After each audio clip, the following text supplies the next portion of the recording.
Hey Internet, it's RJ. Welcome back. Thanks for tuning into this show today. So, whether you're a frequent flyer or brand new to the credit card game, you've probably heard us talk more about gift cards in some episodes than we do credit cards. And you might be wondering, what is all this gift card strategy? Why are you buying so many gift cards? Why do you love them so much? Well, that's exactly what I'm going to break down in today's episode. We're going to cover how gift cards play a huge role in the credit card game. So we'll cover what we mean by gift card strategy, the types of gift cards. I found some interesting industry stats around gift cards. I'll tell you the do's and don'ts and some strategies and how you can do this and incorporate it into your own setup. So if that sounds interesting to you, go ahead, press the subscribe button. Let's get to work. So first things first, what do we mean by the term gift card strategy? Well, there's two separate things here. So to understand it, in credit cards, you're going to either want to be doing one of two things. One, trying to hit a sign-up bonus. Now this is much more dangerous and we'll talk about this in a little bit. Or number two, trying to get the highest multiplier you can for a certain product.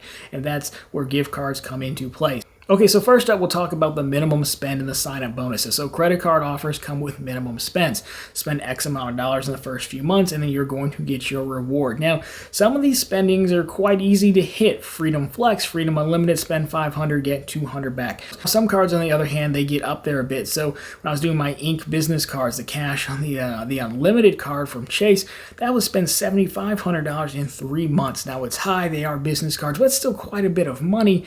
You know, you try to use your card normally, what I would call organic spend, groceries, gas stations, bills, things like that.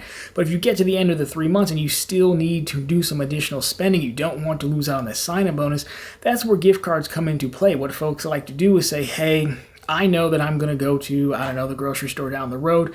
Let me go ahead and buy some gift cards from the grocery store and lock that in now. It'll help me hit that sign-up bonus. I know I'm going to use these gift cards in the near future. And this can work to help satisfy that minimum spend requirement. Now, I want to be very clear here. For the most part, I'm going to be referencing Chase cards. For some reason, it's kind of in the terms and conditions, but Chase seems very comfortable with us doing this, and I'll talk about this more down the road. None of this should be done with American Express if you're in sign-up bonus mode. American Express, they have very sensitive feelings, and they will claw back your points. I've also heard US Bank doesn't like gift cards as well. I'll try to find a list of data points, but if you're talking about credit card issuers as a whole, your best source is going to be to look for crowdsourced data on buying gift cards. But the two that I know, American Express and I've heard US Bank, don't like this as well. So probably don't consider that. Now, if that's aside, that is sign-up bonuses and minimum spend at the high level. Now, the other thing you could be trying to do is to get the best multiplier possible. This is another very common gift card strategy. So in this case, what you do is, let's just say you have the Chase Ink Cash card. Chase Ink Cash gets you 5% back at office supply stores. Well, what do office supply stores sell? They sell gift cards. So what you could do, and what I've done before many, many times, and I'll give you examples a little bit later, take your Ink Cash card, go to Staples, Office Depot, whichever one of them isn't out of business yet. Say, oh, I need to buy something at Best Buy, but I'm going to go there first, buy the Best Buy gift card, lock in my 5% back, then take that gift card and buy something at Best Buy. Because this will get you a much higher multiplier than if you just went straight to Best Buy to buy the thing. So in effect, this helps you get 5% back on just about everything you could buy. In fact, I have a full video on how to 5X all the things, and I will link that down below. So at a high level, those are really the two times this strategy comes into play the most. Let's talk about gift cards themselves, because all gift cards are not the same, believe it or not. There's two types. There's open loop and closed loop. So what is an open loop gift card? An open loop gift card is like a Visa or MasterCard reload, like vanilla reloads. You can buy them from like any amount up to $500.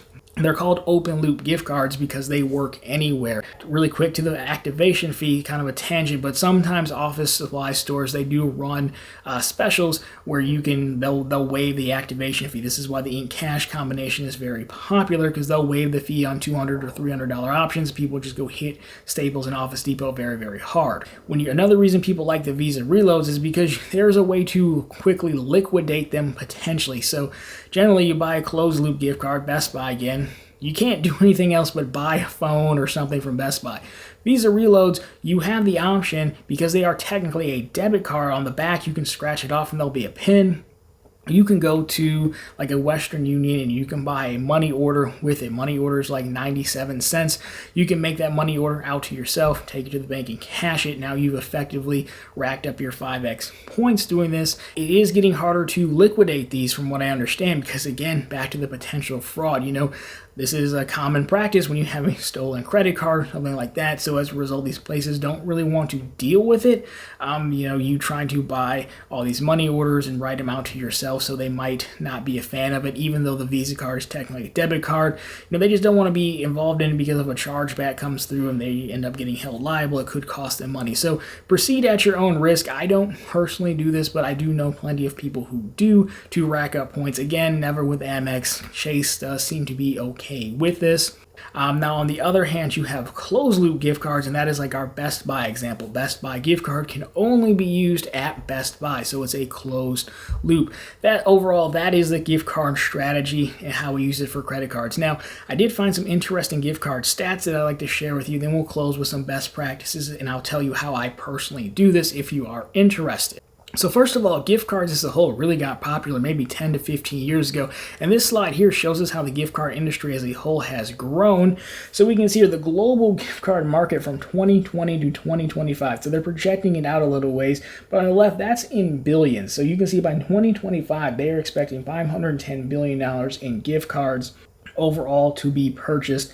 Now, if we jump to the next slide here, we do have a few more. Why do people like gift cards? We can see the ability to buy your own gifts, easier and faster to buy. The two biggest reasons. Now, what you won't see on here is because I like to hit credit card multipliers. Nowhere on the list does it say. I suppose we would be in the other section, the 3.1%. I can't imagine what we do would actually be an answer. Now, who do people buy gift cards for? Once again, you can see close family members is number one. Nowhere on the list is I buy gift cards for myself because, again, it just really wouldn't make sense under normal circumstances to buy gift cards for yourself. Now, one other slide to take a look at here is why do stores like gift cards? And it's really the interesting one here, the 59%, because consumers surveyed often spend more than the gift card's value. Now, last slide I have for you here is back to the closed loop versus open loop gift cards. You can see open loop, again, is much more popular from Q1 and Q2 of 2020, which again makes a lot of sense. If you're buying someone a gift card, one-time activation fee of $5 for a gift probably isn't that big of a deal. So there you have it. I just thought those slides were pretty interesting stats. You can see nowhere on the list, unless you're talking about the other category, we actually represented in this. So let's talk about some best practices, and I'll give you a funny story of how I've actually done this. So again, if you're going to do this, consider the card issuers, number one, and you're going to want to do your research. There's too many card issuers to cover here, but now number two, and this is really the big one here, make sure that you can actually float that much money in gift cards, right? Because if you're talking especially closed loops or Best Buy gift card, again, you're buying $2, $3, $4, sometimes $1,000 in gift cards, depending on what you're trying to do. And if you can't liquidate those quickly, your purchase isn't coming up sometime soon, then you're going to have to pay that off to not pay interest, right? And it's not really advisable under normal circumstances to sit on that many Best Buy or Apple or Amazon gift cards. Again, we just do it because we're trying to maximize the category and the points. Let me lastly tell you how I've recently done this and really what brought along this whole video topic. So I'm finishing up the Freedom Flex sign-up bonus, which you could spend in the first year. You could get 5x back on the first $12,000 and spend at grocery stores. Now, I don't really want to let the points go. I'm getting close to the deadline. At the time of recording, I only have a few days left. So what I did was I go to the grocery store and I start loading up on gift cards. But let me talk you through my thought process here. Now, I was doing it, like we said, to lock in those points, right? I don't really want to let the sign-up bonus go. Again, if you max out the whole thing plus the $200 they give you in the very beginning, you're talking about $800 total. So what do I know? What do I need? Well, first of all, I'm like a huge Apple sheeple. I can admit that. The new phone's going to be coming out later September. It might be out by the time you're watching this, actually. MacBook Pro. They're coming out with a new MacBook Pro too, the M1X, whatever, 14, 16-inch versions. I won't do the details for you. But anyways, I know I'm going to buy those things. So what I did was I just and I buy a lot of Apple gift cards and load up my Apple balance.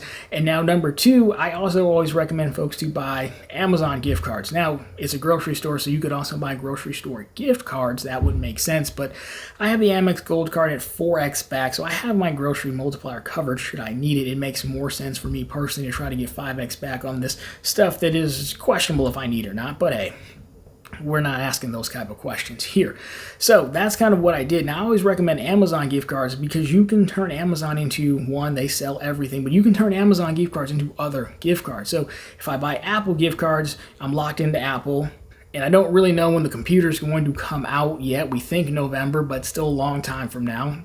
If I buy Amazon, I can buy stuff on Amazon. I can turn Amazon into Best Buy, into Apple, into the home improvement store. I think Lowe's or Home Depot they have some restaurants. You get the point. So I have more flexibility with that.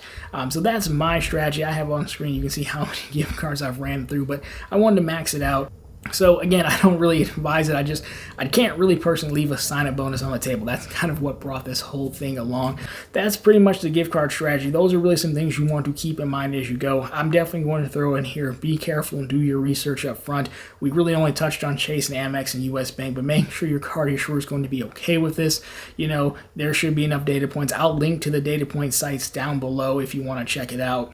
Or, of course, just put a comment in the comment section and someone who has experience can also jump in and help you out with an answer. So anyways, guys, if you like this one, drop me a thumbs up down below. If you found it particularly interesting, consider subscribing to the channel. Again, posting content just like this every Monday, Wednesday, and Friday. Of course, on Sundays, we have the recap episode. There's all the news you can use in the week that was in credit and finance.